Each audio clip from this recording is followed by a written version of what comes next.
So hello guys, welcome to our channel. So आज हम अपना टॉपिक शुरू करने जा रहे हैं केमिस्ट्री का, जो आपका फर्स्ट चैप्टर है क्लास 9 का, that is matter in our surrounding. Clear? तो आज अपन अपना फर्स्ट चैप्टर शुरू कर रहे हैं, matter in our surrounding. Clear? Chemistry के अंदर आता है ये, तो केमिस्ट्री डिस्कस करेंगे। क्लियर? और आज से हम क्लास 9 शुरू कर रहे हैं। क्लियर? ओके, देखो मैं आपको पहले स्ट्रेटजी बता देता हूँ कि किस तरह हम वर्क करेंगे, किस तरह हम आगे कंटिन्यू करेंगे। देखो, एक तो आपने क्या करना है, जो भी मैं यहाँ पे लिखाऊंगा, जो भी हम बोर्ड पे लिखेंगे, जो भी वीडियो के अंदर बताऊंगा, उसके आपने साथ साथ नोट्स बनाने हैं। उसके रहने साथ साथ नोट्स बनाने हैं। क्लियर? सेकंड थिंग क्या करनी है आपने, जो भी आपको असाइनमेंट दी जाएगी, जो भी आपको लेक्चर इस वीडियो के एंड में मैं आपको असाइनमेंट दूंगा, वो असाइनमेंट कहाँ मिलेंगे आपको? डिस्क्रिप्शन बॉक्स में मिलेंगे। डिस्क्रिप्शन बॉक्स में लिंक होगा, लिंक पे जाओ, लिंक पे जाके असाइनमेंट को क्या करो, डाउनलोड करो। डाउनलोड करने के बाद असाइनमेंट को सोल्व करो। ठीक है? कुछ टाइम बाद आपको उसके असाइनमेंट सोल्व करोगे, नेक्स्ट डे आपको उसका सॉल्यूशन भी मिल जाएगा। क्लियर? तो फिर मुझे पूछते हैं कि सर कैसे पढ़े? भाई सिंपल सा फंडा है, जो वीडियो में बताया जा रहा है पहले उसको नोट डाउन करो, उसके नोट्स बनाओ अच्छे से। क्योंकि अगर आपको इसके बाद स्टडी करना है, आज तो आपको वीडियो समझ आ गई है, अगर आपको 15 दिन बाद दोबारा पढ़ना है तो आपको क्या करोगे, दोबारा वीडियो ना देखोगे, तो आपने उसके नोट्स बना लिए साथ साथ। ठीक है? तो इसलिए आपको बार बार वीडियो नहीं देखनी पड़ेगी। जो आपके नोट्स बनेंगे उन नोट्स को आपने कंटिन्यू रिवाइज करना है। ठीक है? चैप्टर खत्म हो गया तब रिवाइज करना है, आपको टेस्ट है तो आपने तब रिवाइज करना है। और सेकंड, जो आपको असाइनमेंट दी जाएगी, साथ साथ आपने असाइनमेंट क्या करनी है, सोल्व करनी है। अगर आप ये दो काम सही से कर लेते हो तो कोई भी आपका क्वेश्चन आए, जो भी आपका टीचर क्वेश्चन दे रहा है, वो क्वेश्चन डेफिनेटली जो हमने क्वेश्चन कराया वो उन्हीं से आएगा, बाहर से कोई भी क्वेश्चन नहीं आने वाला। और जो हम करेंगे एनटीएससी लेवल, देखो पहले अपन करेंगे एनसीईआरटी लेवल के बेसिक, जो हमें एनसीईआरटी लेवल है, एनसीईआरटी भी काफी बिल्कुल बेसिक नहीं बोल सकते, उसमें भी बहुत सारे अच्छे अच्छे कंसेप्ट्स हैं। क्लियर? और जो भी पहले हम एनसीईआरटी अच्छे से कवर कर लेंगे, फिर हम जाएंगे एनसीईआरटी एग्जाम्पलर पे। ठीक है? और फिर हम करेंगे एनटीएससी के क्वेश्चन सोल्व, जो एनटीएससी के प्रीवियस ईयर में जो क्वेश्चन आए हुए हैं तब हम उनको सोल्व करेंगे। क्लियर? तो पहले अपन एनसीईआरटी करेंगे, एनसीईआरटी करने के बाद फिर हम एनटीएससी लेवल पे क्वेश्चन करेंगे। कहने का मतलब है कि हम बेसिक लेवल से लेके हम किसी भी टॉपिक को एडवांस लेवल तक डिस्कस करेंगे। क्लियर? ओके, सो जो हमारा टॉपिक है वो है मैटर इन आवर सराउंडिंग, जो मैटर आसपास का हमारा मैटर। इससे पहले आप थोड़ी छोटी क्लास में भी और 7th और 8th में भी आप मैटर पढ़ चुके होंगे, थोड़ा बहुत आपने मैटर के बारे में पता होगा कि मैटर क्या होता है। इस वीडियो में आपको पूरा डिटेल में बताऊंगा कि मैटर होता क्या है, उसकी प्रॉपर्टीज क्या है, और कैसे मैटर की जो क्लासिफिकेशन है उसके बारे में भी हम यहाँ पे बात करेंगे। अब देखो, जो हम मैटर की बात कर रहे हैं, पहली बात तो हमारा चैप्टर क्या है, मैटर इन आवर सराउंडिंग। हमारा सब्जेक्ट क्या है? देखो सब्जेक्ट है साइंस। सब्जेक्ट क्या है? साइंस है। 10th तक जो हमारा सब्जेक्ट रहता है साइंस रहता है। साइंस के अंदर क्या आता है? फिजिक्स आती है, केमिस्ट्री आती है और बायो आती है, बायोलॉजी। ठीक है? जब आप 11th क्लास में जाते हो, अगर आप मेडिकल और मेडिकल ले रहे हो, तो वहां पे आप फिजिक्स केमिस्ट्री बायो क्या हो जाते हैं, अलग अलग हो जाते हैं। तो साइंस के अंदर क्या है? फिजिक्स भी है, केमिस्ट्री भी और बायो भी है। तो जो ये चैप्टर है, ये चैप्टर केमिस्ट्री के अंदर आता है। कुछ चैप्टर आपके फिजिक्स में होंगे, कुछ वैसे कुछ चैप्टर किसमें होंगे, बायो के अंदर होंगे। तो जो ये चैप्टर आता है वो इसमें आता है, केमिस्ट्री के अंदर आता है।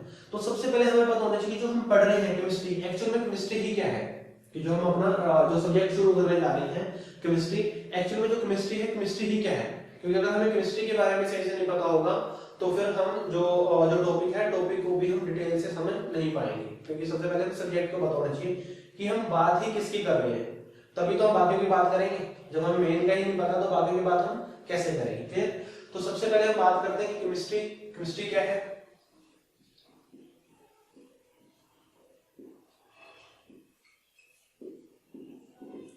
देखो मैंने अभी बताया कि आपकी साइंस की जो बुक है, साइंस की बुक के अंदर क्या है, फिजिक्स भी है, केमिस्ट्री भी है, बायो भी है। इसका मतलब हुआ कि जो हमारी केमिस्ट्री है वो क्या है, एक साइंस की ब्रांच है।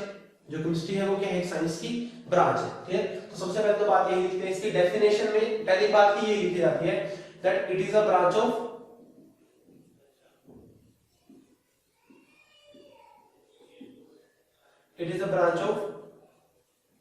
साइंस। कि जो केमिस्ट्री है वो क्या है, एक ब्रांच है किसकी, साइंस की ब्रांच है। So it is a branch of science in which we deals with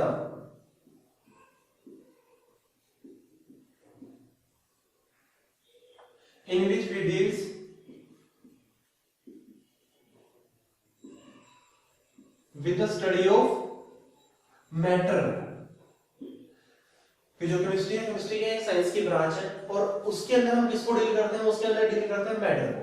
अब देखो मैटर, हमारा चैप्टर भी क्या है, मैटर, तो इंटरलिंक हो गया ना, कि जो हमारा चैप्टर है केमिस्ट्री से क्या हो गया, इंटरलिंक हो गया। Clear.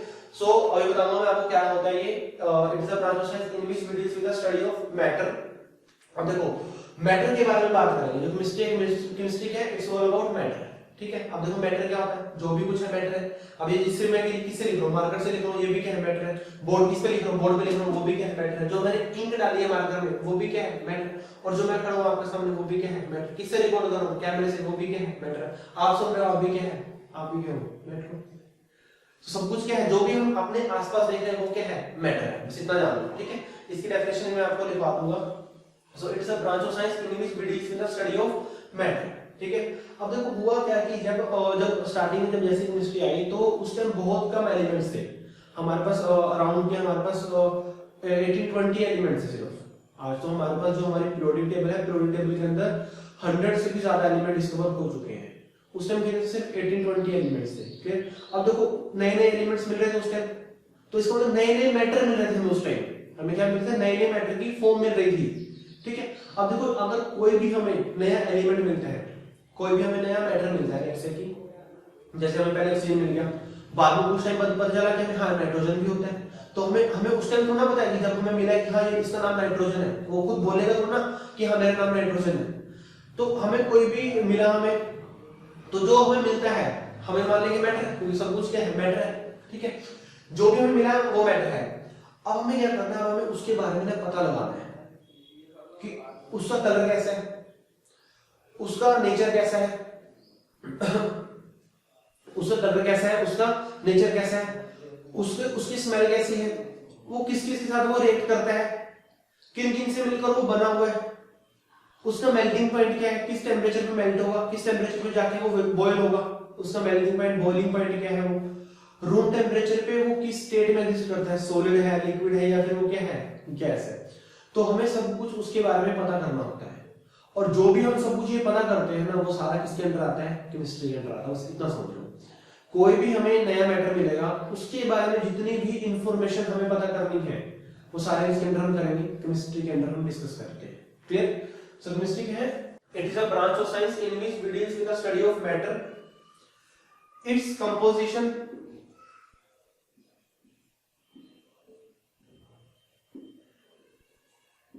its structure,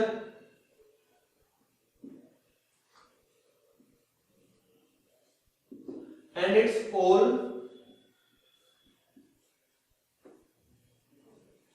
physical and chemical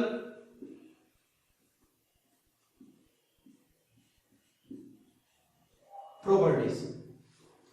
जो भी हमें नया मैटर मिला है, मैटर के बारे में क्या करना है, उसकी कंपोजिशन पता लगानी है। अब देखो एक एक मैं आपको सारी समझाऊंगा। कंपोजिशन क्या होती है, जैसे हमारे पास H2 है, हमें इनिशियली में वाटर मिल गया। ठीक है। अब हमें पता लगाना उसके बारे में। अब देखो वाटर की कंपोजिशन क्या है, कंपोजिशन वो होता है जिनसे मिलकर वो बना हुआ है। कंपोजिशन क्या होता है, जिनसे मिलकर वो बना हुआ है। तो इसकी H2 की कंपोजिशन क्या है, देखो इसके अंदर क्या है, H भी है और O भी है। तो उसकी जो कंपोजिशन है वो क्या हुई, हाइड्रोजन एंड ऑक्सीजन। जो उसकी कंपोजिशन हुई है वो क्या हुई है, हाइड्रोजन एंड ऑक्सीजन। जिनसे मिलकर वो बना हुआ है वो उसकी क्या है, कंपोजिशन है। जैसे CO2 गैस है, कार्बन डाइऑक्साइड, इसकी कंपोजिशन क्या है, कार्बन एंड ऑक्सीजन। जिनसे मिलकर वो बना हुआ है वो उसकी क्या है, कंपोजिशन है। क्लियर। तो जो मैटर मिलेगा उसकी कंपोजिशन पता करनी है कि जिनसे मिलकर वो बना हुआ है। इट्स स्ट्रक्चर, उसका क्या स्ट्रक्चर है। ठीक है। वो उसका जो स्ट्रक्चर है वो कैसा है। Clear. And its all physical and chemical properties, और उसकी सारी फिजिकल और केमिकल प्रॉपर्टीज को पता लगाना है। थोड़ा सा आपको डिटेल में बता दूं, जो फिजिकल प्रॉपर्टीज होती हैं ये हम आगे डिस्कस भी करेंगे। फिजिकल प्रॉपर्टीज जैसे उसका कलर पता लगाना है। ठीक है। उसका मेल्टिंग पॉइंट, उसका बॉइलिंग पॉइंट, उसकी स्मेल, उसकी स्टेट क्या है, जो नॉर्मल प्रॉपर्टीज है। ठीक है। वो सारी फिजिकल प्रॉपर्टीज होती हैं। केमिकल प्रॉपर्टीज कौन से होती हैं, केमिकल प्रॉपर्टीज किसके साथ वो रिएक्ट करता है या फिर वो नहीं करता। जैसे एसिड के साथ रिएक्ट कर रहा है या नहीं कर रहा, बेस के साथ रिएक्ट करता है नहीं करता, मेटल के साथ करता है या नहीं करता। अगर किसी के साथ रिएक्ट कर रहा है तो कितना जल्दी रिएक्ट कर रहा है, फास्ट कर रहा है या फिर बहुत स्लो कर रहा है या फिर इंटरमीडिएट कर रहा है। ठीक है ना। तो सारा उसके बारे में हमें पता लगाना होता है। वो सारा किसके अंदर आता है, केमिकल प्रॉपर्टीज के अंदर आता है कि किस किस के साथ वो रिएक्ट कर रहा है। रिएक्शंस के बारे में बात करेंगे, फिजिकल प्रॉपर्टीज में रिएक्शंस के बारे में बात हम नहीं करेंगे। क्लियर। तो ये हो गया हमारे केमिस्ट्री। केमिस्ट्री क्या, it is a branch of science in which we deals with the study of matter, its composition, its structure and its all physical and chemical properties. उसको हम क्या बोलेंगे, केमिस्ट्री बोलेंगे। ठीक है, अब देखो शुरू में बहुत सारे साइंटिस्ट आए, डाल्टन सबसे पहले आए, उन्होंने अपनी थ्योरीज दी। ठीक है, तो बहुत सारे साइंटिस्ट आए, तो उन्होंने सबने अपना अपना डिस्कवर किया और सबने अपनी अपनी थ्योरीज दी। क्लियर, तो जो फादर ऑफ मॉडर्न केमिस्ट्री है ना, हम फादर ऑफ मॉडर्न केमिस्ट्री किसको बोलते हैं,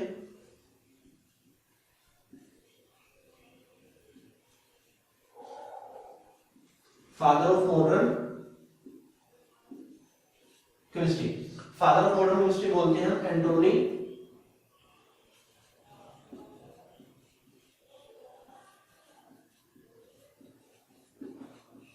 लेवोइजर। फादर ऑफ मॉडर्न केमिस्ट्री किसको बोलते हैं, एंटोनी लेवोइजर को बोलते हैं। इन्होंने क्या किया, इन्होंने बहुत सारे लॉज दिए, इन्होंने हाइड्रोजन की डिस्कवरी इन्होंने की, ऑक्सीजन की डिस्कवरी इन्होंने की, बहुत सारे एलिमेंट्स की डिस्कवरी की और बहुत सारे लॉज भी दिए। क्लियर, तो इसलिए इनको क्या बोलते हैं, फादर ऑफ मॉडर्न केमिस्ट्री बोलते हैं। आपको पता होना चाहिए कि फादर ऑफ मॉडर्न केमिस्ट्री कौन है। क्लियर, इससे पहले बहुत सारे को हम फादर ऑफ केमिस्ट्री बोलते थे, बाद में क्या है कि उन्होंने बहुत कुछ किया तो इनको फादर ऑफ मॉडर्न केमिस्ट्री बोलने लगे। क्लियर, ओके, तो हमें पता चल गया कि जो केमिस्ट्री है, केमिस्ट्री किसको बोलते हैं, केमिस्ट्री क्या है, केमिस्ट्री ब्रांच ऑफ साइंस की है जिसमें मैटर के बारे में पता चलते हैं। सो इन शॉर्ट जो केमिस्ट्री हम बोल सकते हैं, chemistry is all about, so it is all about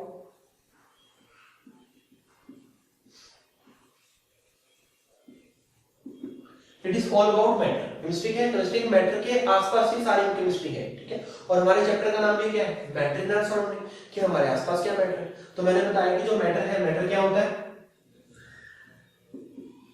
जो भी हम अपने आसपास ये देख रहे हैं वो सारा का सारा क्या है, मैटर है।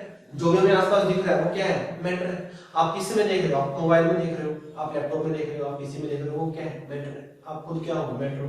ठीक है, किससे लिख रहे हो, पेंसिल से लिख रहे हो, पेन से लिख रहे हो, वो क्या है, मैटर है। किस पे लिख रहे हो, कॉपी पे लिख रहे हो, वो क्या है। इवन एक सैंड का पार्टिकल, वो भी क्या है, मैटर है। एयर भी मैटर है, हाँ जी, एयर भी क्या है, मैटर है। और जो हम ब्रीथ इन करते हैं ऑक्सीजन, ऑक्सीजन गैस भी क्या मैटर है, बिल्कुल मैटर है। तो जो भी हम अपने आसपास देख रहे हैं वो क्या है, मैटर है। तो जो मैटर की डेफिनेशन है, मैटर की डेफिनेशन हम क्या बोलते हैं, एनीथिंग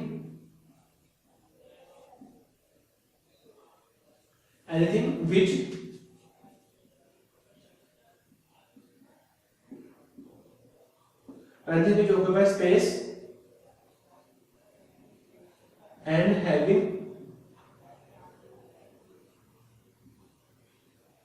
own mass, जो क्या करे, स्पेस को ऑक्यूपाई करे और जिसका खुद का क्या ओन मास हो।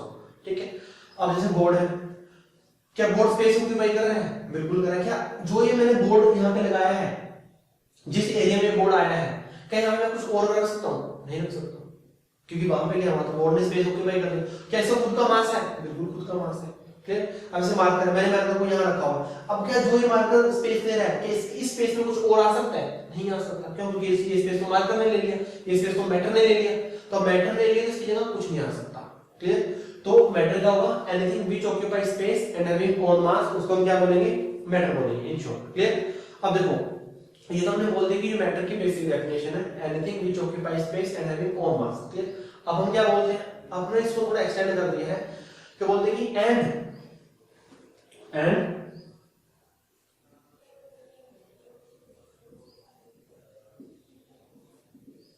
which can be felt by any one or more senses। ये कह रहे हैं कि मैटर वो है जिसको हम एक या फिर एक से ज्यादा सेंस का अगर हम यूज करके मैटर को बता सके तो वो क्या है, मैटर, उसको हम फील कर सके।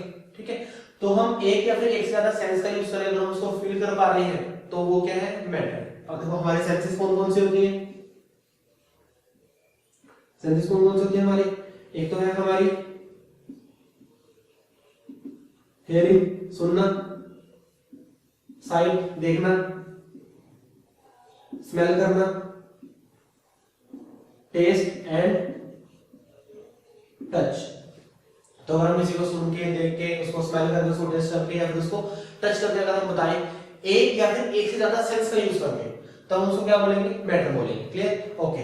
अब देखो जो ये डेफिनेशन है ना, जो हमारी हम वन और मोर फाइव सेंसेस का यूज करके अगर हम बता रहे हैं, ठीक है, या फिर anything which occupies space and having own mass, ये मैटर की डेफिनेशन है। बट ये जो मैटर की डेफिनेशन है ये फॉरेन फिलोसोफर ने दी है, ये बाहर के साइंटिस्ट ने दिए और बहुत बाद में दिए। अपने इंडियन साइंटिस्ट का क्या रोल है? अपने इंडियन साइंटिस्ट तो बहुत पहले आ गए थे, अपने इंडियन फिलोसफर, साइंटिस्ट नहीं बोलूंगा फिलोसफर बोलूंगा, कि वो तो बहुत पहले आ गए थे। इंडियन फिलोसफर ने भी अपन एक डेफिनेशन दी थी जो हमारे वेदों में लिखी हुई है कि जो भी बना हुआ है आसपास हमारे, वो क्या, वो पंच तत्व से मिलकर बना हुआ है। आपने उसमें जो हमारे वेद में भी हम ये बातें देखते हैं कि जो भी मिलकर बना हुआ है वो पंच तत्व से मिलकर बना हुआ है। Clear? So according to Indian philosopher, according to Indian philosopher, according to Indian philosopher क्या है कि जो भी कुछ बना हुआ है वो पंच तत्व से मिलकर बना हुआ है। क्लियर? तो पंच तत्व क्या होंगे हमारे?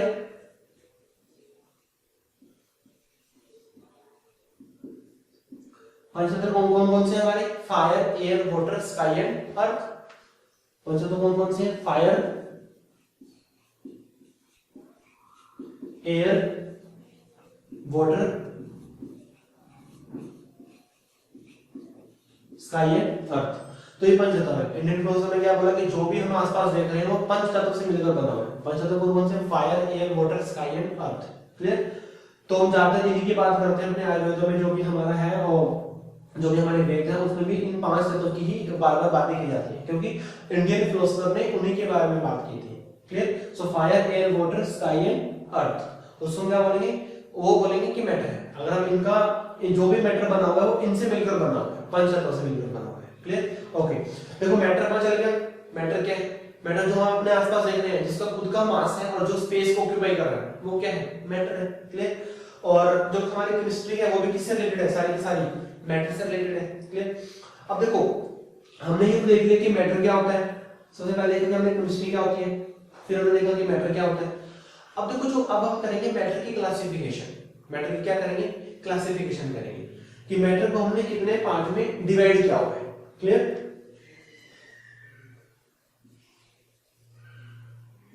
देखो मैटर की हमने दो तरह से क्लासिफिकेशन की हुई है। एक क्लासिफिकेशन तो है हमारी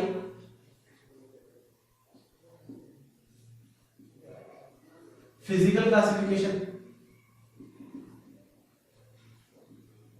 एक तो है हमारी फिजिकल क्लासिफिकेशन, और जो दूसरी क्लासिफिकेशन है हमारी वो क्या है? हमारी केमिकल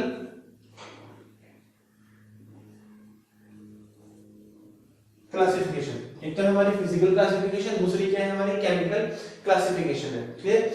फिजिकल क्लासिफिकेशन में हम फर्दर तीन टाइप के पढ़ते हैं।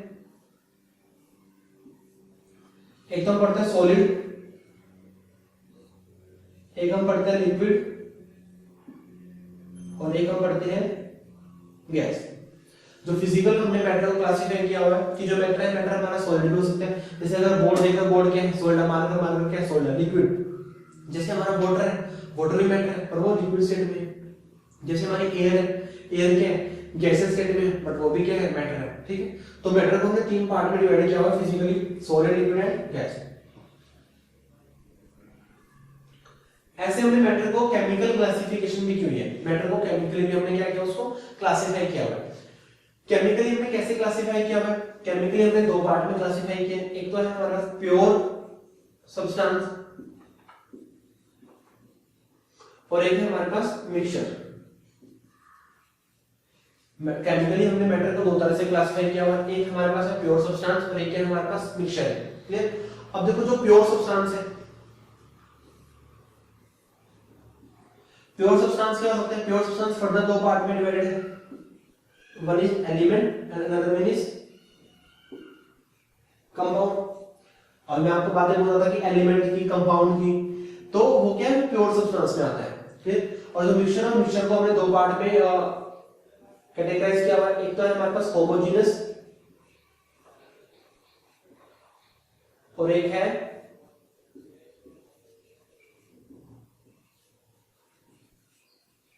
हेटेरोजेनस। देखो मैटर को हमने दो पार्ट में डिवाइड किया हुआ है, फिजिकल क्लासिफिकेशन और केमिकल क्लासिफिकेशन। फिजिकली मैटर को हम सॉलिड फॉर्म में पढ़ते हैं, लिक्विड फॉर्म में पढ़ते हैं और गैसेस फॉर्म में पढ़ते हैं। अब केमिकली दो पार्ट में डिवाइड किया, प्योर सब्सटेंस और मिक्सचर। देखो ऐसा नेम सजेस्ट प्योर सब्सटेंस, इसका मतलब उसके अंदर कोई भी इंप्योरिटी नहीं है। वो क्या है? बिल्कुल प्योर है, उसके अंदर बिल्कुल भी इंप्योरिटी नहीं है। अब जैसे अगर हम क्या लें? हम सिर्फ वाटर लें, तो वाटर बिल्कुल प्योर वाटर, उसके अंदर कोई भी प्योरिटी नहीं है, तो वो क्या है, प्योर सब्सटेंस है। बट अगर मैंने वाटर के अंदर सोल्ट डाल दिया, वाटर के अंदर क्या डाले, सोल्ट डाल दिया, अब क्या आ गया, उसके अंदर कुछ और भी आ गया। अगर वो सिर्फ वाटर था तब तो था प्योर, तब तो क्या था, प्योर था वो। अगर वाटर मैंने सोल्ट डाल दिया फिर शुगर डाल दी उसके अंदर, तो अब क्या बन गया, वो मिक्सचर बन गया।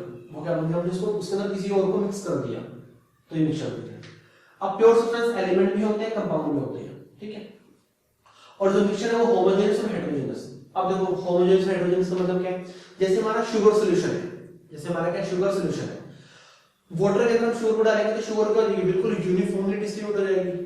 कैसे, अगर आप शुगर, अगर आपने एक ग्लास के अंदर शुगर डाल दी है, ठीक है, तो अगर आप उसको ऊपर से सिप लोगे, ऊपर से उसको सिप लोगे या फिर उसको नीचे से लोगे, तो दोनों जगह से क्या होगा, सेम टेस्ट आएगा, बिल्कुल सेम टेस्ट आएगा। बट हेटेरोजेनियस क्या होते हैं, जैसे हमारा मडी वाटर है, मडी वाटर हमारे पास वाटर है, वाटर में क्या डाल दिया हमने उसके अंदर रेत डाल दिया, उसमें कोई हमने मिट्टी डाल दी है, तो उससे क्या होगा, रेत जो नीचे जाके सेटल डाउन हो जाएगी, रेत क्या करेगी, नीचे जाके सेटल डाउन हो जाएगी। तो रेत पूरे में यूनिफॉर्मली डिस्ट्रीब्यूट नहीं हुई, रेत सिर्फ नीचे नीचे रहती है, ऊपर रेत नहीं है, तो उसको बोलते हैं हेटेरोजेनियस। क्लियर। तो मैं आपको बता रहा हूं कि इस चैप्टर के अंदर हम फिजिकल क्लासिफिकेशन पढ़ेंगे, इस चैप्टर में हम फिजिकल क्लासिफिकेशन की बात करेंगे, और नेक्स्ट जो चैप्टर्स होंगे उसके अंदर हम केमिकल क्लासिफिकेशन करेंगे इन शॉर्ट, ठीक है। तो अब इनके बारे में ज्यादा नहीं सोचना कि सर ये क्या होता है, ये क्या होते हैं, या फिर इनके बारे में और बताओ, करेंगे, अच्छे से बात करेंगे, पेशेंट रखो, इनके बारे में बात बाद में करेंगे, इनके बारे में बात करेंगे हम इस चैप्टर में। क्लियर। तो ये जो चैप्टर है हमारा बिल्कुल बेसिक है, बाकी चैप्टर्स में हमें हेल्प करेगा, even through of the chemistry हमें हेल्प करेगा जो हम इस चैप्टर में सीखेंगे, ठीक है।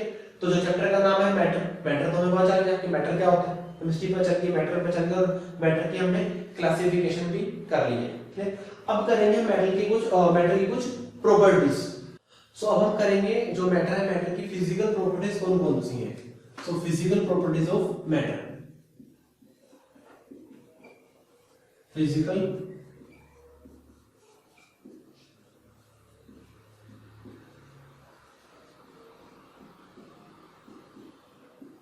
Physical properties of matter, matter की फिजिकल प्रॉपर्टीज कौन कौन सी हैं। क्लियर। देखो इसके अंदर सबसे फर्स्ट करेंगे हम, वो क्या है, पार्टिकल नेचर ऑफ मैटर।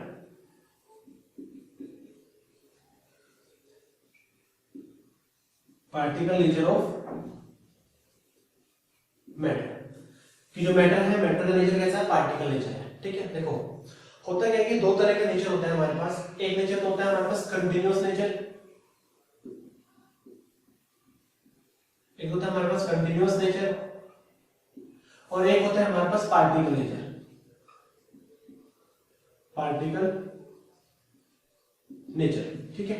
देखो पार्टिकल नेचर का मतलब है कि इसमें छोटे छोटे पार्टिकल्स हैं, पार्टिकल्स से मिलकर बना हुआ है। अब जैसे मार्कर है, अब जो मार्कर भी किससे मिलकर बना है, छोटे छोटे पार्टिकल्स हैं, छोटे छोटे पार्टिकल्स को हमने क्या किया हुआ है, उनमें फोर्स ऑफ अट्रैक्शन है, उस फोर्स ऑफ अट्रैक्शन की वजह से क्या बना हुआ है, मार्कर बना हुआ है, ठीक है।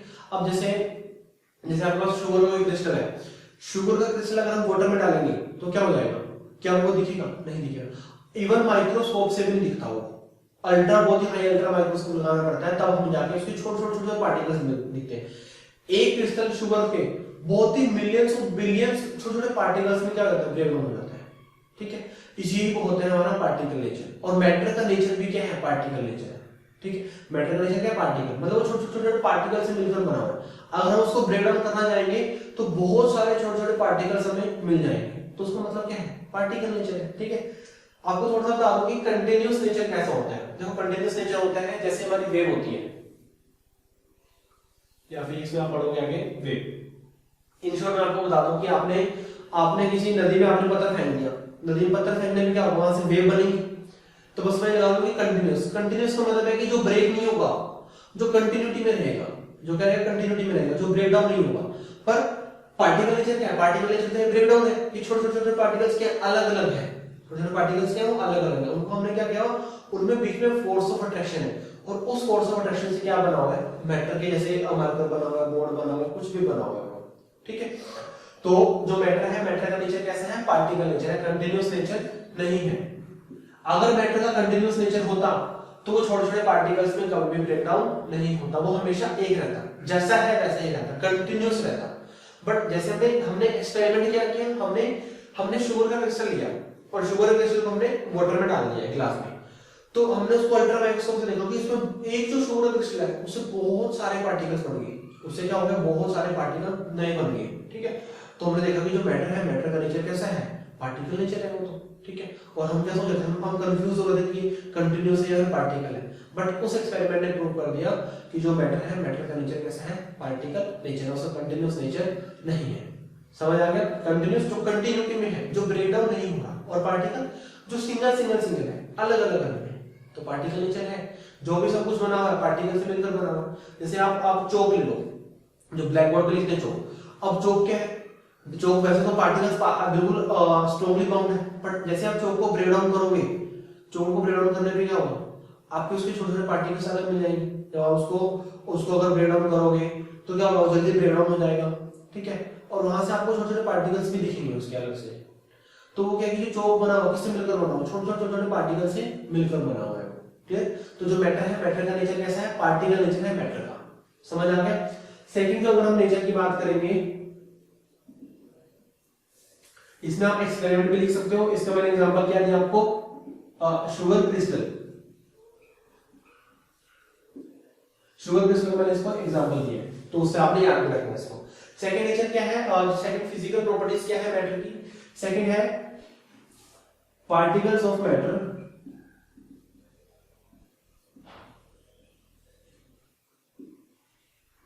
आर एक्सट्रीमली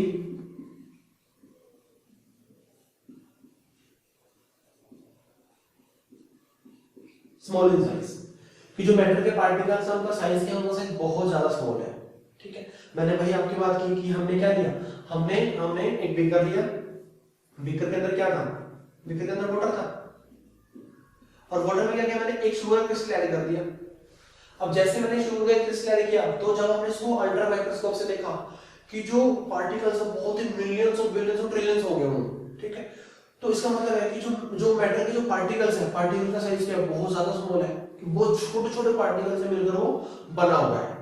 तो इसको हम एक एक्सपेरिमेंट से और भी कर सकते हैं। लेट्स से कि मैंने बीकर लिया, बीकर के अंदर वाटर डाला, और इसके अंदर मैंने डाल दिया इंक, मैंने इंक की ड्रॉप डाल दी है, 2-3 ड्रॉप डाल दी मैंने इंक की, ठीक है। अब जैसे मैंने इसके अंदर इंक की ड्रॉप डाल दी है, तो उससे क्या होगा, लेट्स से कि इंक हमारी ब्लू कलर की है, तो जो हमारा सॉल्यूशन बन जाएगा ब्लू कलर का बन जाएगा वो, ठीक है। अब मैंने क्या किया इसमें से, लेट्स से कि ये 100 ml है, ये था, ये कितना था, 100 ml था ये, ठीक है। मैंने क्या किया, मैंने इसमें से 10 ml लिया, मैंने इसमें से क्या किया, 10 ml मेजर कर लिया, और उस 10 ml को मेजर करने के बाद नए बीकर में डाल दिया 10 ml है जो इसमें से लिया मैंने 10 ml, और 10 ml इसमें डाल दिया, ठीक है। अब 10 ml इसमें डाल दिया, 10 ml इतने में आ गया। अब ये 100 का है मान, तो मैंने इसके अंदर बाकी क्या डाल दिया, बाकी मैंने डाल दिया इसमें वाटर, बाकी क्या डाल दिया मैंने इसमें वाटर डाल के मैंने इसको 100 कर दिया, वाटर डाल के मैंने इसको कितना कर दिया, 100 कर दिया, ठीक है। तो अब ये भी कितना 100 ml है, ये भी कितना 100 है, ठीक है। दोनों में क्या फर्क होगा, दोनों में क्या डिफरेंस होगा, देखो दोनों में डिफरेंस होगा, इसका कलर क्या होगा, डार्क कलर होगा, इसका कलर क्या होगा, थोड़ा सा लाइट होगा, ये तो फर्क होगा। इसमें क्या है, इंक हमने पूरे में डाल दिया 100 ml में, अब इसमें से 10 ml लिया है और हमने उसको 100 तक कर दिया, मतलब इसमें हमने 90 और वाटर डाल दिया, ठीक है। तो इसका कलर डार्क होगा, इसका कलर क्या होगा, थोड़ा लाइट होगा। अब मैं सेम एक्सपेरिमेंट दोबारा कर रहा हूं, इसमें से मैं 10 ले रहा हूं और मैं दूसरे बीकर में डाल रहा हूं, इसमें से मैंने क्या किया, 10 ml लिया और दूसरे बीकर में डाल दिया, और उसमें बाकी क्या डाल दिया, वाटर डाल दिया। अगेन वही सेम एक्सपेरिमेंट मैंने किया, दोबारा किया मैंने, लेट्स से कि मैंने 5 टाइम्स कर दिया, मैंने 5 बार ये इसमें से 10 लिया, इसमें डाल दिया, इसमें 10 लिया, इसमें डाल दिया, इसमें 10 लिया, उसमें डाल दिया, 10-10 मैं ले रहा हूँ पिछले वाले बीकर में से, और बाकी मैं क्या कर रहा हूँ, उसके अंदर वाटर डाल के उसको 100 कर रहा हूँ, ठीक है। अब आप देखोगे कि कलर क्या होता रहेगा, लाइट लाइट लाइट लाइट होता रहेगा। अब होगा क्या कि इवन मैं अगर मैं उसको 100 बार भी कर दूं, अगर उसको 100 बार भी मैंने उसको कर दिया ऐसा, तब भी क्या होगा, कलर बिल्कुल लाइट हो जाएगा, बिल्कुल ही, चाहे मैं वो कलर ऑब्जर्व भी ना हो, हमारी आईज चाहे उस कलर को ऑब्जर्व भी ना करे, बट फिर भी हमने उसको जब माइक्रोस्कोप से देखा, अल्ट्रा माइक्रोस्कोप से, तो उसके अंदर भी इंक के पार्टिकल थे, उसके अंदर भी इंक के पार्टिकल थे। इसका क्या मतलब है कि 100 टाइम्स बीकर को चेंज करने पे भी इंक के पार्टिकल खत्म नहीं हुए, इंक के पार्टिकल हैं। इसका मतलब है कि जो इंक के जो पार्टिकल्स है ना बहुत ज्यादा ही स्मॉल साइज के हैं, तभी तो 100 टाइम्स में भी वो पार्टिकल आ रहे हैं, चाहे भले ही कम आ रहे हो पर आ रहे हैं। ठीक, तो यही दिखा रहा है कि जो मैटर के जो पार्टिकल्स हैं उनका साइज क्या है, बहुत ज्यादा स्मॉल है, स्मॉल इन साइज, बहुत स्मॉल साइज के होते हैं। ठीक है, एग्जांपल लिख लेना इसके अंदर, मैंने क्या बताया, ink, ink in water colour. समझ आ गया कि जो मैटर के पार्टिकल्स है, मैटर के पार्टिकल्स कैसे हैं, बहुत ही स्मॉल साइज के होते हैं। क्लियर। थर्ड प्रॉपर्टी करेंगे,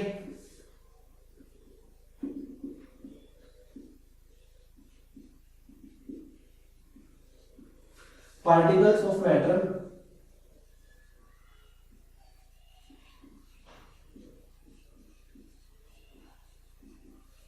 are continuously moving, particles of matter are continuously moving। अब देखो होता क्या है कि जो मैटर के जो पार्टिकल्स हैं, मैटर के पार्टिकल्स कंटिन्यूअसली मूव करते हैं, मैटर के पार्टिकल्स क्या करते हैं, कंटिन्यूअसली मूव करते हैं। किस तरह मूव करते हैं, वो जिगजैग मोशन में मूव करते हैं। वो क्या करते हैं, जिगजैग मोशन में, इधर गए, यहाँ पे गए, यहाँ पे ऐसे, बिल्कुल वो कंटिन्यूअस क्या करते हैं, वो जिगजैग मोशन में वो मूव करते हैं मैटर के पार्टिकल्स। ठीक है, अब इसका मैं आपको क्या एग्जांपल दूं, लेट्स से कि आपको मैं इंसेंस स्टिक के बारे में बताता हूं। चलो,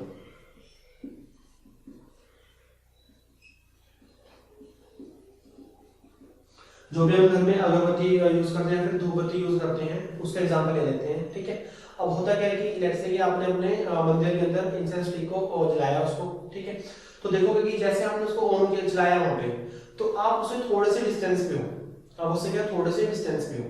ठीक है, तो होगा क्या कि आपको उसकी जो फ्रेग्रेंस है, आपकी उसकी फ्रेग्रेंस आपके पास आ जाएगी, उसकी जो फ्रेग्रेंस है उसकी फ्रेग्रेंस क्या जाएगी, आपके पास आ जाएगी। तो ऐसा क्यों हुआ, ऐसा क्यों हुआ, घर में खाना बनता है तो आप हल्का सा आइडिया लगा लेते हो, जैसे खाना बना है तो इस भी खाना ये बना, आपने क्या किया, हल्का सा आइडिया लगा दिया। ठीक है, बट आपको कैसे पता चला कि खाना ये बना, क्योंकि आपको उसी क्या आ गई थी, फ्रेग्रेंस आ गई थी। तो यही है कि जो मैटर की जो पार्टिकल्स है ना, मैटर के पार्टिकल्स क्या करते हैं, कंटिन्यूअसली मूव करते हैं, जिगजैग मोशन में ये मूव करते हैं, जिगजैग मोशन में। क्लियर। और इसी जिगजैग मोशन को हम बोलते हैं ब्राउनियन मूवमेंट, इसी जिगजैग मोशन को क्या बोलते हैं, ब्राउनियन मोशन बोलते हैं, ब्राउनियन मूवमेंट बोलते हैं।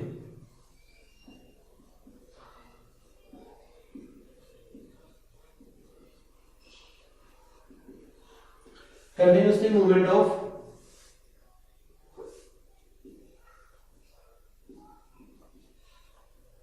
particles in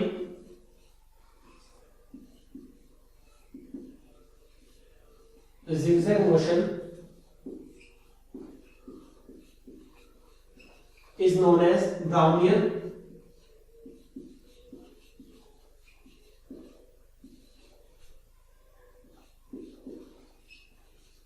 movement.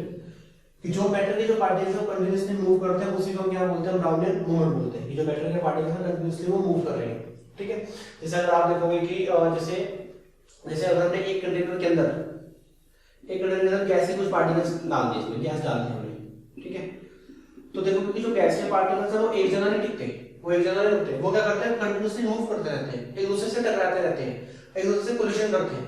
तो कंटिन्यूअसली क्या करते हैं, वो मूव करते हैं, वो एक जगह में कभी नहीं रुकते। ठीक है, और इसी को ही हम कंटिन्यूअसली जिगजैग मूवमेंट को ही हम क्या बोलते हैं, ब्राउनियन मूवमेंट बोलते हैं, फिर ब्राउनियन मोशन बोलते हैं। क्लियर।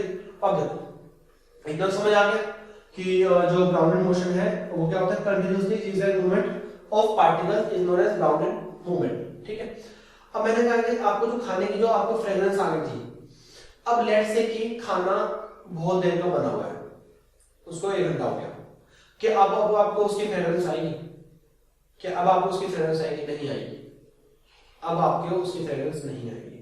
होता क्या है कि जो हमारा ब्राउनियन मूवमेंट है, जैसे टेम्परेचर बढ़ता है, जैसे गर्मी बढ़ती है, ब्राउनियन मूवमेंट इंक्रीज होता है, जैसे टेम्परेचर बढ़ता है ब्राउनियन मूवमेंट क्या होता है, इंक्रीज होता है। जो आपकी इंसेंस स्टिक थी, अगर आप नॉर्मल उसकी फ्रेग्रेंस लोगे दूर से नहीं आएगी, बट हाँ पास जाकर लोगे उसकी फ्रेग्रेंस तो आ जाएगी उसकी। ठीक है, बट जैसे आप उसको जला दोगे, जलाने से क्या होगा, वहां पे टेम्परेचर बढ़ गया, टेम्परेचर बढ़ने से क्या होगा कि जो मैटर के जो पार्टिकल्स है वो फास्टली मूव करते हैं, मैटर के पार्टिकल्स क्या करते हैं, बहुत फास्टली मूव करते हैं, और फास्टली मूव करने से क्या होता है, बहुत दूर तक ट्रैवल करते हैं, बहुत दूर तक जाते हैं। क्योंकि वो काइनेटिक एनर्जी को पोजेस करते हैं, ठीक है। जैसे वो मूवमेंट करते हैं तो उसके बीच में एनर्जी आ जाती है, उसी एनर्जी की वजह से वो क्या करते हैं, मूवमेंट करती है। और टेम्परेचर बढ़ने में एनर्जी बढ़ जाती है। जैसे अगर हम किसी को टेम्परेचर दे रहे हैं तो उसकी एनर्जी बढ़ गई है तो फास्टली मूव करेगा वो। एक तरह से हम फ्यूल डाल रहे हैं और फास्टली वो मूव कर रहे हैं, ठीक है। तो होगा क्या, विद इंक्रीजिंग टेम्परेचर, बहुत ही इंपॉर्टेंट पॉइंट है ये, विद इंक्रीजिंग टेम्परेचर ब्राउनियन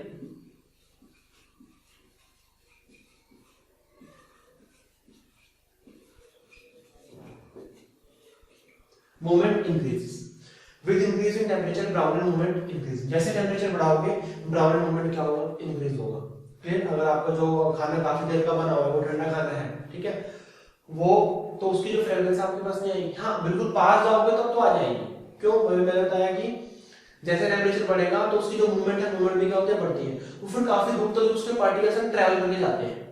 अगर वहां पे टेम्परेचर कम है तो ज्यादा ट्रैवल करेंगे, आसपास रहेंगे, ठीक। तो ये है हमारी third property, particles matter continuously moving. Next जो हमारी फोर्थ प्रॉपर्टी है मैटर की फिजिकल प्रॉपर्टी में, वो है particles of matter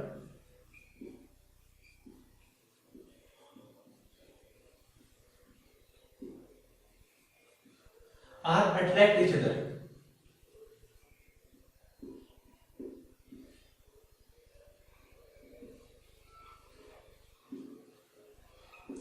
particles of matter are attract each other. देखो मैंने आपको बताया था कि आपको चौक का एग्जांपल बताया था। चौक भी क्या मैटर है, छोटे छोटे पार्टिकल से मिलकर बना हुआ है, ठीक है। अब देखो आप चौक को ब्रेक डाउन करोगे तो इजीली ब्रेक हो जाएगा। मैं चौक की जगह मार्कर ले लूं, अब देखो मार्कर में क्या है, पार्टिकल से मिलकर बना हुआ, इसमें भी छोटे छोटे पार्टिकल्स हैं, ठीक है। अब मैं इसको ब्रेक डाउन करूंगा, क्या ये इजीली ब्रेक डाउन होगा, नहीं होगा। रीजन है कि जो मैटर के जो पार्टिकल्स हैं वो क्या है, आपस में अट्रैक्ट कर रखे हैं, ठीक है। पर जो हर एक की जो फोर्स ऑफ अट्रैक्शन है वो डिफरेंट है। मैटर के पार्टिकल्स अट्रैक्ट करते हैं आपस में, पर जो उनकी फोर्स ऑफ अट्रैक्शन है वो डिफरेंट है। चौक के केस में फोर्स ऑफ अट्रैक्शन कम थी, मार्कर के केस में फोर्स ऑफ अट्रैक्शन क्या थी, ज्यादा है। अगर मैं आयरन ले लेता हूं तो उसमें फोर्स ऑफ अट्रैक्शन क्या होगी, बहुत ज्यादा होगी, मार्कर से भी ज्यादा होगी, ठीक है। तो मैटर के पार्टिकल्स आपस में क्या करते हैं, अट्रैक्ट करते हैं, और हर एक की फोर्स ऑफ अट्रैक्शन क्या है, डिफरेंट है, ठीक। सो जो मैटर के पार्टिकल्स हैं वो क्या करते हैं, आपस में अट्रैक्ट करते हैं। जैसे चौक बना हुआ है, ठीक है, अगर आप चौक को पूरा ब्रेक डाउन कर दो, उसको बिल्कुल क्रश कर दो, तो बहुत ही छोटे छोटे पार्टिकल्स दिखेंगे आपको। तो अगर आप रिवर्स जाओ कि इन छोटे छोटे पार्टिकल से चौक बना हुआ है, इन छोटे छोटे पार्टिकल से मिलकर क्या बना हुआ, चौक बना हुआ, इसका मतलब है कि जो मैटर के पार्टिकल्स हैं वो क्या करते हैं, अट्रैक्ट करते हैं। शुगर सॉल्यूशन ले लो, एक क्रिस्टल लिया आपने शुगर का, उसको वाटर में डाल दिया, बहुत सारे मिलियंस ऑफ बिलियंस क्रिस्टल बन गए। रिवर्स जाओ, इन्हीं छोटे छोटे क्रिस्टल को क्या कर दो, अट्रैक्ट कर दो, अट्रैक्ट करेंगे वो, और क्या बना देंगे, शुगर का क्रिस्टल बना देंगे, ठीक है। तो जो मैटर की जो पार्टिकल्स हैं वो क्या करते हैं, आपस में अट्रैक्ट करते हैं। एग्जांपल याद रखना है आपने, चौक, मार्कर,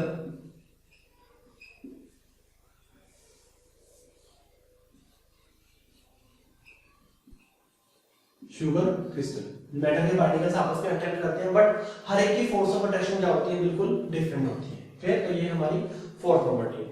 नेक्स्ट प्रॉपर्टी अगर हम बात करें,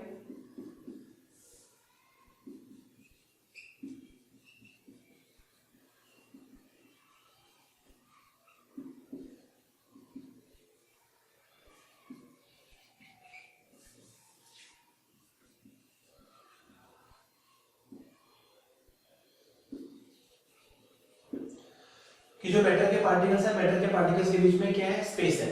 देखो मैंने क्या किया, मैंने एक बीकर लिया,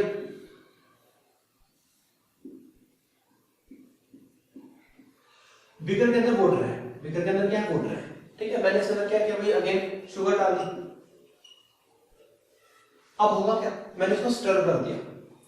अब शुगर इसमें डाली, मैंने इसको स्टर कर दिया, होगा क्या, शुगर पूरी की पूरी इसमें डिसॉल्व हो जाएगी, शुगर क्या होगी, पूरी की पूरी इसमें डिसॉल्व हो जाएगी, ठीक है। क्यों डिसॉल्व होगी, रीजन क्या है इस डिसॉल्व होने का, रीजन है इस डिसॉल्व होने का कि जो मैटर के जो पार्टिकल्स हैं उनके बीच में क्या है, स्पेस है। मैटर के जो पार्टिकल्स हैं उनके बीच में क्या है, स्पेस है। तो वाटर के पार्टिकल्स के बीच में क्या है, स्पेस है। तो वाटर के पार्टिकल्स के बीच में स्पेस है, उस स्पेस में क्या चली गई, शुगर चली गई है।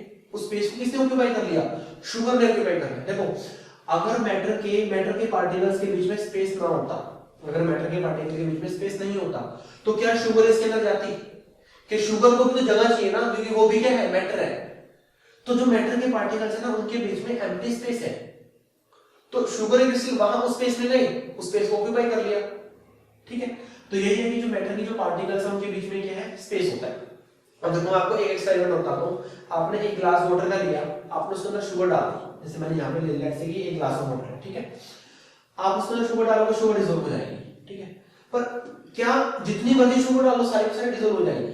कि जितनी मर्जी कि हम शुगर डालें सारी की सारी डिसॉल्व हो जाएगी? नहीं होगी। एक टाइम ऐसा आएगा कि शुगर डिसॉल्व होना बंद हो जाएगी, एक टाइम ऐसा आएगा शुगर डिसॉल्व होना बंद हो जाएगी, ठीक है। तो शुगर डिसॉल्व होना बंद क्यों हुई, क्या रीजन है उसका? उसका रीजन ये है कि मैटर के पार्टिकल्स के बीच में, वाटर के मॉलिक्यूल्स के जो बीच में जो स्पेस था, वो सारा का सारा स्पेस क्या हो गया, फिल हो गया। सारा का सारा स्पेस क्या होगा, जो एम्प्टी स्पेस था सारा का सारा स्पेस वो शुगर के क्रिस्टल ने क्या कर दिया, उसको ऑक्यूपाई कर दिया। अब उसमें वो स्पेस नहीं है, उसमें वो स्पेस नहीं है, तो जो मैटर के जो पार्टिकल्स है, वो शुगर में जो पार्टिकल्स है वो वाटर में डिसॉल्व नहीं होंगे। क्यों? क्योंकि उसके बीच में सारा का सारा स्पेस क्या हो गया, ऑक्यूपाई कर लिया वो। क्लियर? तो यही है कि जो मैटर के जो पार्टिकल्स हैं उनके बीच में क्या है, स्पेस है।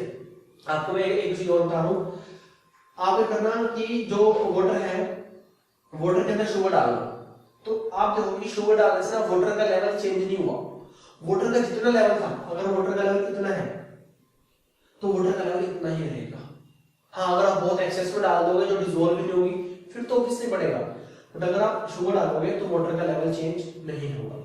रीजन, मैटर के पार्टिकल के बीच में क्या है, स्पेस है। स्पेस में शुगर चली जाती है, तो जितना वाटर उतना ही वाटर रहेगा, वाटर कम ज्यादा नहीं होगा। क्लियर? तो ये हमारी फिफ्थ प्रॉपर्टी थी कि जो मैटर के जो पार्टिकल्स हैं उनके बीच में क्या है, स्पेस होता है। एग्जांपल मैंने बताया शुगर क्रिस्टल इन वाटर, जो शुगर क्रिस्टल उसको हम वाटर में डालेंगे। क्लियर? तो ये हमारे 5 प्रॉपर्टीज है physical properties of matter. Clear? अब देखो अगेन मैं आपको बता रहा हूं कि बच्चे मेरे से पूछते हैं कि सर हम कैसे पढ़ें। सिंपल सा फंडा है, पहले तो जो आपको वीडियो, जो भी आपने वीडियो देखा उसके साथ साथ करना, आपको उसके नोट्स बनाने हैं। क्लियर? अब जिस तरह आपको वीडियो देखना पसंद है, अगर मैं फास्ट बोल रहा हूँ तो वीडियो को स्लो डाउन कर लो, अगर मैं स्लो बोल रहा हूँ आपको लग रहा है कि स्लो है तो फास्ट करके देख लो, अगर आपको लग रहा है कि नहीं मेरी और सर की फ्रीक्वेंसी सेम है तो सेम पे देख लो, कोई प्रॉब्लम नहीं है। ठीक है? तो उसके अकॉर्डिंग आपने उसको एडजस्ट कर लेते हैं। और जो भी मैं लिख रहा हूँ उसका साथ साथ स्क्रीनशॉट लेकर रख लेना, या फिर साथ साथ आप कॉपी में लिख लो तो अच्छी बात है, वरना जैसे मैं नोट साफ कर रहा हूँ तो आप उसको स्क्रीनशॉट ले लो, बाद में उसको कॉपी में नोट डाउन कर लो। ठीक है? और जो आपको असाइनमेंट दी जाएगी साथ साथ आपने असाइनमेंट क्या करना है, सोल्व करनी है। आपको एक दिन असाइनमेंट दी जाएगी, नेक्स्ट डे आपको क्या मिलेगा, सॉल्यूशन मिलेगा। तो अगर आप ये कर रहे हो तो मेरे को लगता है कि आपका कोई भी क्वेश्चन आए, आपको टीचर कोई मर्जी क्वेश्चन दे, इसके जो हम करेंगे उसके बाहर आ जाए, बिल्कुल भी नहीं आएगा, जो हम करेंगे उसी में से ही आएगा। Okay, thank you so much.